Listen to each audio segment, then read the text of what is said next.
Hi everyone, this is The Power of Great Copywriting for Small Businesses, and it's presented by Small Business Britain and eBay, and me. So I'm Rin, I'm director of Rin Hamburgh & Co. We're a small copywriting agency based in Bristol. Well, before actually I get onto that, I must first of all tell you that these are my views. This is my talk. So eBay and Small Business Britain are hosting, but my views are my own and do not represent their views. But I'm not going to say anything controversial, so we will all be fine. Also, another thing to let you know about is that the chat function is off for the moment, but there is a Q&A function open. So if you've got any questions for me, I'm not sure exactly how long the talk will take. If there's time at the end, I'll take Q&As, but I'll also put my details at the end. So if you want to get in touch with me directly on LinkedIn, you can, and ask me any other questions. So yeah, as I said, the webinar is being recorded. It'll be sent out next week. So by all means, take some notes if that would be helpful. But the slides themselves are going to be coming through to you. So who am I? Why should you be listening to me about copywriting? Well, I've been a writer for over 2 decades now. I started life as a journalist and then moved into copywriting and been running my own agency for the last 6 years. We work with a huge range of businesses, kind of from small businesses right through to kind of bigger name brands. And we help them do 2 things. One is to help them to clarify and communicate their message. So who are they? What's their value proposition? What is it that they're offering to the world? Getting their brand voice established and their brand messaging. And then we help them to build their reputation. So looking at the expertise that's in their business and using that expertise to create content that will kind of get them noticed and build that reputation. So copywriting is a big subject. I've got half an hour. I'm going to really whiz through, but my aim is to really get you thinking about some of the kinds of things that you might want to go and find out more information about. And I'm going to start with a definition of what is copywriting. So really simply, it's writing for the purposes of marketing your business or selling your products and services. So that literally can be anywhere. It can be your website copy, it can be blog posts, it can be product listings, social posts, flyers, emails. I'm trying to remember how many of these there are. Lots and lots of different things. So you can see that it's not just one type of writing. So if you think about like a billboard, that's going to be, one like really eye-catching sentence compared to a blog post, which is maybe a 1,000-word article. It's really different things, but it all involves words. There you go, directory listings as well. Why should you care about it? Okay, because, in theory, we can all write. We all get taught to write at school. Why do we need to really think about good copywriting and getting better at it? So I wanted to list a few of the kind of key benefits here. And the first one is that you can kind of convey your brand personality and build your brand image. Now, you might be thinking, what does that mean? I wanted to give an example here. Claire's Accessories, Pandora, right? They sell the same thing, they sell jewelry. But they are very different brands. And you can see it in the visuals. It's quite clear. But if I said to you, grab my notes here, grab our top-notch offers now versus introducing exclusive discounts for our members. I think it's really easy to see that the first one sounds a bit more like Claire's Accessories and the second one sounds a bit more like Pandora. And as another example, you might have somebody like Bargain Booze. They're definitely going to be grab our top-notch offers versus Naked Wines, which might be more introducing exclusive discounts for our members.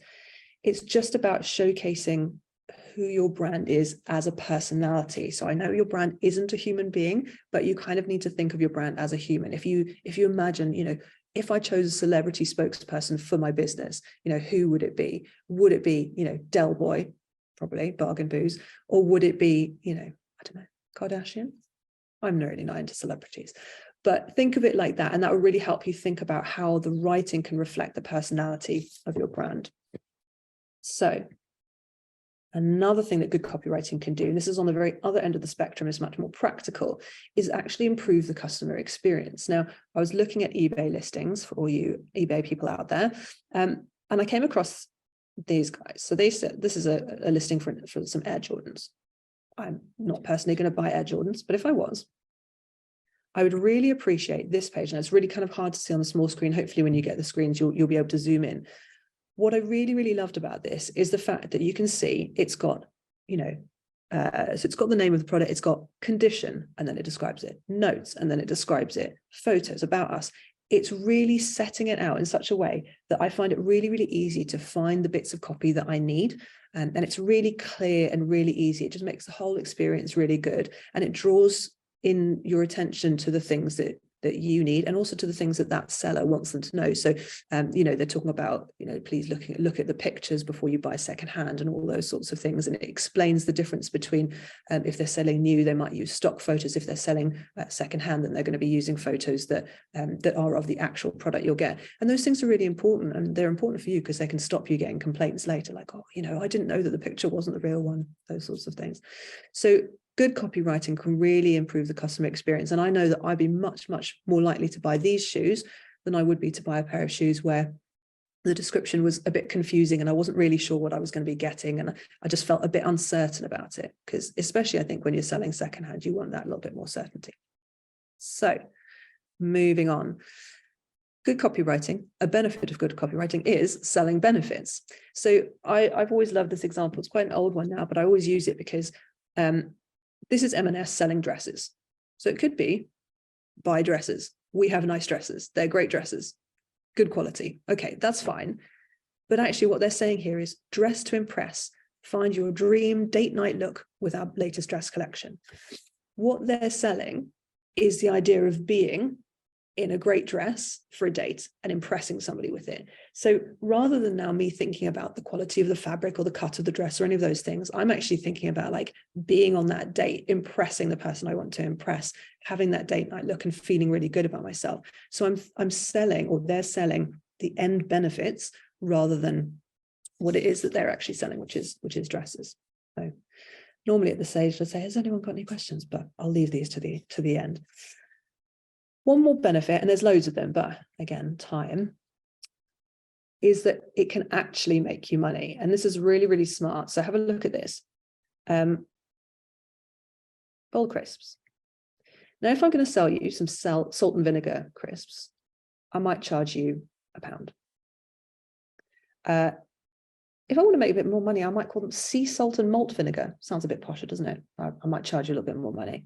If I really want to charge you a bit more money, I can say locally harvested sea salt and organic malt vinegar. Just a difference in words, might even not be a difference in product, but I can charge more for that. And this is slightly cheating. Jamie Oliver's hand-selected salt and vinegar.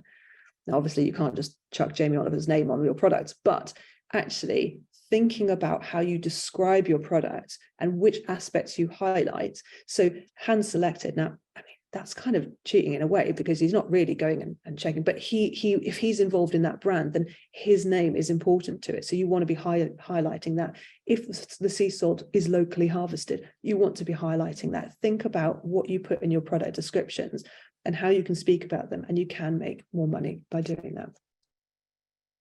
So a quick note about brand message and brand voice. Now, this, again, it's a very, very big subject. So I'm really going to do the nutshell version. Brand message is very much about what you're saying, what you choose to talk about. And then brand voice is how you say it. So I've got an example that'll make this a little bit easier to understand. So let's look at these two bits of copy from Lush and L'Oreal. Lush says, in these little pots is every last ounce of our experience and expertise, along with a world of high quality natural ingredients. Great. L'Oreal says, proven science, cutting edge innovations captured in luxurious textures for a sumptuous skincare experience. So let's think about the message. The message in the first one, they're talking about expertise. They're talking about natural ingredients. They want you to know that they're experts, and they want you to know that they use natural ingredients. That's the key message that they want you to take away from that. Whereas what they're talking about, well, actually, no, let me go on to L'Oreal. L'Oreal and their message is much more proven science, the innovations. So it's science and innovations. They want you to imagine them in a lab. They're scientists, they're not just guessing at this. They're really studying it and they can prove it. Yeah. In terms of voice, going back to Lush, they talk about these little pots. That's friendly, isn't it? Little pots, every last ounce of our experience, really passionate and enthusiastic and very conversational in the way that they speak, along with a world of high quality natural ingredients. That's really, really clever because, first of all, again, it's quite colloquial, but also they use the word world, and you think globe and then you think nature, and that really backs it up. So you can see how the message and the voice really work together. With L'Oreal, you've got proven science, cutting edge innovation. So you're talking about that. So things like proven, you could just say, we have scientists, cool, but proven just backs that up. It's making you think, yes, it's not just, a mad scientist in a lab. Cutting edge innovations. And then what's really clever, and again, I'm not expecting you all to sit and think about all the real details of linguistics here, but there's a word sibilance, which is the kind of hiss sound that you make. So if you think luxurious, textures, sumptuous, skincare experience, it's got that, there's something about where you hear those sounds, it kind of feels smooth, it's like silk. And those little things make a subtle difference, but they are a difference. So I'm not going to nerd out too much on the linguistics of it, but hopefully that's helped you to see that it's what you talk about and how you say it that's important. So how to create your own tone of voice. Again, big subject, but there are 3 important factors. Let's go backwards and talk about you. Your tone of voice has to reflect your actual brand, right? If you are bargain booze, there's no point talking like Naked Wines and vice versa. You have to be authentic to your brand, both in your message and in your voice. So if you're a very down-to-earth brand, you need to have down-to-earth language. If you're a high-end luxury brand, you need to have high-end luxury language because it needs to match and be authentic. However, it's also really important that you understand your audience. So, for example, you might be a very high-tech brand, but if your audience isn't high tech and they don't, excuse me, they don't understand it, then after a sip of water, then that's not going to work. So you need to understand what is it that your audience needs to hear. So, for example, it may be something like they're not very tech savvy, so you need to simplify the language for them. Or it may be they're a little bit nervous about making this product. It's a bit of a scary purchase to make. So actually you need to be very reassuring in the way you come across. And you personally, as a sole business owner, might be like quite, I don't know, impatient and snappy, like, let's get on with it. But actually you need to be, gentle and caring and warm and reassuring in your tone that you use to sell that product. So think about who you are naturally and who your business and your brand is, but also think about who your audience and what they need is. And then finally, your competition, because actually what's really helpful is if you can differentiate yourself in your market. So if you can stand out as being different, it's much trickier if you sound exactly the same as one of your competitors and your audience is going to get confused. But it's much better if you think about, brands like, I don't know, everyone uses Innocent Smoothies. They were different because they started speaking in a very different way. So, you have the juice market a few years ago, everyone's talking about health benefits and all the rest of it. So it's the messaging, whereas Innocent was talking about values. Their message was different, but also their voice was very different. You look at the bottle and it was going, hi, I'm your smoothie for the day, and that was a very, very unusual thing when it happened. It's now a bit more common, but actually differentiating yourself from your audience, from your competition can be very helpful. So those are the 3 things to think about. There's a lot more to say. So, by all means, go and do some more research or drop me a line. But those are the 3 key things that you need to be thinking about. I'm just going to check my time. There we go, 15:15, not too bad. One of the things that does come into tone of voice in terms of actually kind of creating it is that there's different dimensions. And I've got the logo here from the Nielsen Norman Group. They're fantastic. They're world leaders in research-based user experience. You don't need to know all of that stuff. But one thing they talk about is these 4 elements in tone of voice. So on a scale of 1 to 10, would you say your brand is super, super funny, super, super serious, or somewhere in the middle? Again, formal versus casual. Are you, a sort of high-end law firm or, that sort of thing, or much more casual, the kind of Innocent Smoothies vibe. Respectful versus irreverent. So I'm trying to think of an irreverent brand now, but there are some brands that are just like, they're not afraid of kind of saying something controversial, being a little bit out there, whereas other brands are going to be much, much safer. And enthusiastic versus matter of fact. Again, you've got some brands that are really like kind of mad, waving their hands, excitable, and it's all about that kind of energy. And other brands that are just very, very chilled, very laid back. If you can figure out where you are on that scale across those 4 dimensions, that will help you when you read a piece of copy that you've written, whether it is a listing on eBay, whether it's your website, whether it's a social media post, and you can kind of check, and particularly check as well that they match across all the different platforms. I think one thing that people often do is, when they're writing a web page, they might get a little bit more serious and formal, but then they write a social post and they go like right the other way and go really, really casual. There is a degree to which you might tweak your tone. Generally speaking, social media is that bit more conversational than, I don't know if you were writing a tender document. But equally, you don't want your audience to be confused. You don't want them to read a social post and go, oh, this brand sounds really friendly and warm and happy and cheerful. And then they get to your website and go, oh, who are these people? So that consistency is what you're trying to get there across the board. So another important thing to think about is how to use those words, your copywriting, to get and keep people's attention. As we all know, there is an awful lot of noise out there. There's a lot of information coming at us, a lot of marketing and kind of advertising messages. So how do we actually get people's attention? And then how do we keep it?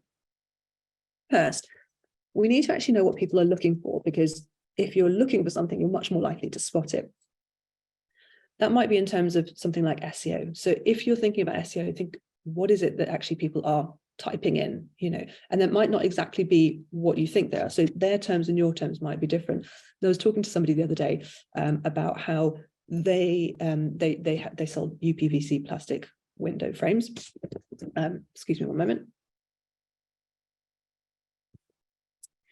And their experts are like, no, we sell UPVC. That's what it's called. It's UPVC. That's what we need to have on the website.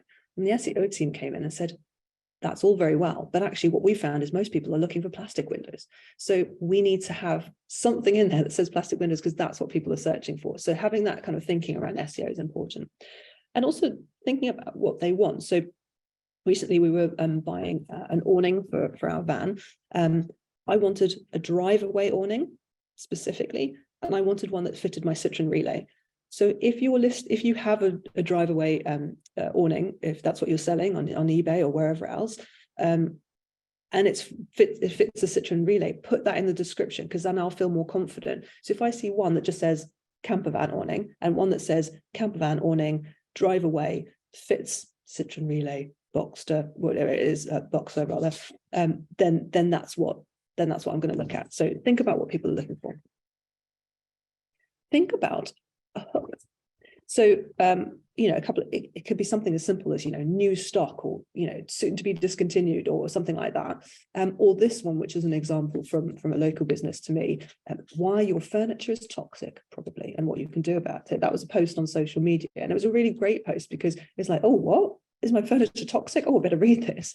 Now, you've got to be a bit careful with that. You can't do it all the time, because actually the whole kind of clickbait thing can actually get quite annoying sometimes, but it can also be useful. And test it. That's the thing. You need to test it, because, something might work.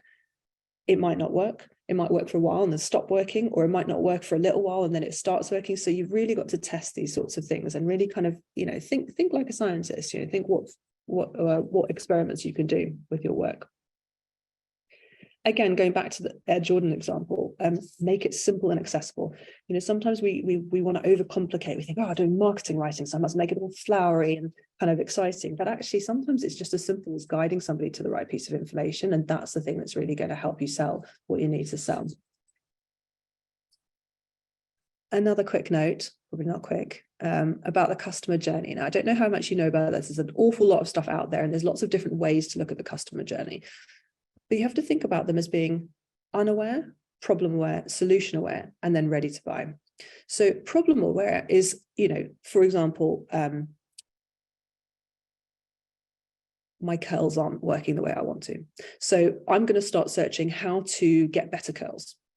Solution aware is, I know that there are things like hair mousses and creams and gels. So I might be searching for, curly hair serum. Thinking about where somebody is in their journey, you'll be able to think about what it is that they're going to be searching for. And again, it depends on where you are. So for example, on social media, you might want something that tackles everything. You might want people who are like, did you realize you could have better curls? Oh no, I didn't. So I'm unaware of the problem, but now you're going to educate me. Or are you struggling with not having the right curls? Great. Okay, now we can give you what the solution is. Are you looking for a curl cream or a curl serum? Great, we can direct you. So, and then, looking at ready, if somebody's on your website, chances are that they could be ready, but also they might be at one of the other stages. And all the content that you create, you need to think about where somebody is in their journey and how they might be in different stages, or different people might be in different stages. So how can you speak to all of those? Oh, there's so much I still want to tell you and I don't have enough time. Okay, so this is, oh no, this is good. We're getting there. We're getting towards the end now. So results. The thing about copywriting is that you need to drive results with it. You don't want to just be like, great, I wrote something that's really, really nice. Yeah, it's an excellent blog post. Everyone's reading it. Everyone's enjoying it. Cool. What are they doing about it afterwards? So you need to get people to actually do something, and you need to tell them what to do. So we'll get to those ones in a minute. Call to action. A call to action is incredibly important. And wherever you're creating copy, you need to have a call to action. Now, it doesn't have to be a sales call to action. So remember, we're thinking about the customer journey. It's also similar to the sales funnel. People don't want a sales message all the time. So if they're right up that stage of being unaware of what their problem is, they just need help to get to the next stage, and then to the next stage, and then to the next stage. So you wouldn't say, oh, did you realize that, you could have better curls, and then go buy this product, because it's a bit too much. It's too much too quickly. But in this case, because we're on somebody's website, we've got M&S shop dresses, see the editor's pick. The interesting thing about that is you can see how it appeals to two different stages of the journey. Shop dresses is, if I'm ready to shop now, great, I've got a button I can click. But if I'm like, I don't know, I still need a bit of more inspiration, I'm still just browsing, cool, okay, see the editor's picks. And then that's going to be much more kind of magazine, like curated, like here's the different types of looks that you can get. And they're still sort of educating me towards that decision that I'm going to make. So that's a good example of that. Where are we on my notes? There we go. Yeah, that one. That's the point I just made. And then experiment with options. So especially with something like a call to action button, that doesn't take an awful lot of time to change. It's pretty easy, go into the back end, quickly change it. So as an example, there's a big psychological difference between add to cart and buy now. Add to cart gives you a sense of like, oh, don't worry, you can keep shopping. You're not making a decision yet. You're just putting it aside, like, you can try it on, sort of thing. Whereas buy now is like more around the kind of urgency of like, buy it now, quick, do it. And depending on your audience, one or the other might work. For me, I like add to cart because I'm not a person that likes to make decisions quickly. So I like somebody to kind of give me the chance of going, well, look, you don't have to decide now, just put it in your cart and then you can come back to it. And that makes me feel like, cool, I'm not being pressured to make a decision now. But there are other people who are like, should I buy, shouldn't I? And then the buy now is actually like, yeah, I will, I'll go ahead and I'll buy it. So experiment and think about the different things that you could be doing. But that is me. You've got my details there. Do have a visit of our website. Find me on find the company page or my name. The name's the same on LinkedIn. And yeah, I hope that's been helpful. And best of luck with everything that you're doing.